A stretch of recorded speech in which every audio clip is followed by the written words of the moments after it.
ರಾಧಿಕಾ ಮಲ್ಲೇಶ್ ಗಡ್ಡಿಹೊಳಿ, ಮೇಲಮಟ್ಟಿ ತಾಲೂಕು ಗೋಕಾಕ್, 19 ವರ್ಷ. ಇವಳು ತನ್ನ 34 ಅಂದರೆ 8 ತಿಂಗಳ ಗರ್ಭಿಣಿ ಸ್ತ್ರೀ, ಪ್ರಥಮವಾಗಿರ್ತಕ್ಕಂಥ ಗರ್ಭಿಣಿ ಸ್ತ್ರೀ.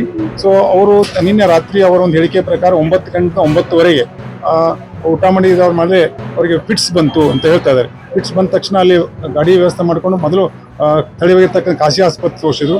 ಅಲ್ಲಿ ಅವ್ರು ಪ್ರಥಮೋಪಚಾರ ನೀಡಿದ್ರು. ಪ್ರಥಮೋಪಚಾರ ನೋಡ್ಕೊಂಡು ಬಿಟ್ಟು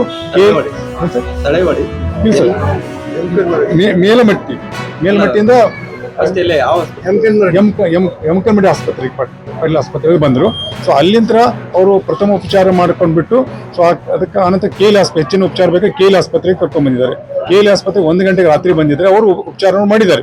ಉಪಚಾರ ಮಾಡ್ತಾ ಸಂದರ್ಭದಲ್ಲಿ ICU ಕೂಡ ಅಡ್ಮಿಟ್ ಮಾಡ್ಬೇಕಂತ ಹೇಳಿದ್ದಾರೆ. ಅವಾಗ ಅಲ್ಲಿ ಪ್ರಜ್ಞೆ ತಪ್ಪಿದೆ ಮತ್ತು ಅವ್ರಿಗೆ ಮತ್ತೆ 3 4 ಸಾವಿರ ಫಿಟ್ಸ್ ಬಂದಿದೆ. ಸೊ ಆ ತಕ್ಷಣ ಅವ್ರಿಗೆ ಏನು ಉಪಚಾರ ಮಾಡಬೇಕಂದ್ರೆ ಬಯಲೇತಿಗೆ ಟ್ಯೂಬ್ಗಳನ್ನ ಹಾಕಿ ವೆಂಟಿಲೇಟರ್ದಾಗ ಇಟ್ಟಿದ್ದಾರೆ.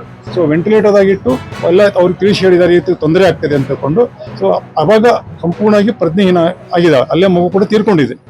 ಸೊ ಆ ನಂತರ ಅವ್ರಿಗೆ ಹೆಚ್ಚಿನ ಉಪಚಾರ ಬೇಕು ಮತ್ತು ಹಣಕಾಸಿನ ತೊಂದರೆ ಇರೋದ್ರಿಂದ ನಮ್ಮ ಆಸ್ಪತ್ರೆಗೆ ಕಳಿಸಿಕೊಟ್ಟಿದ್ದಾರೆ. ಸೊ ನಮ್ಮ ಆಸ್ಪತ್ರೆ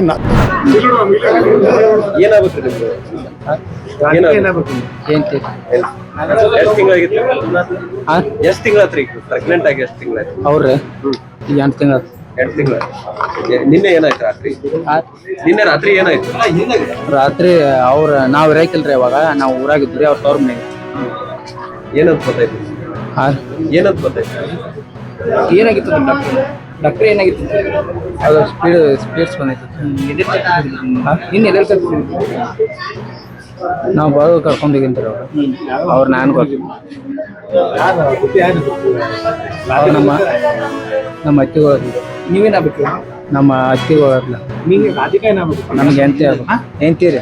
ಹೆಂಡತಿ ಆಗ್ಬೇಕು. ನೀವು ಎಲ್ಲೆಲ್ಲ ಹಾಸ್ಪಿಟಲ್ ಹೋಗಿದ್ರಿ? ಏನು ಅದು ನಂಗೆ ಗೊತ್ತಿಲ್ಲ ರೀ.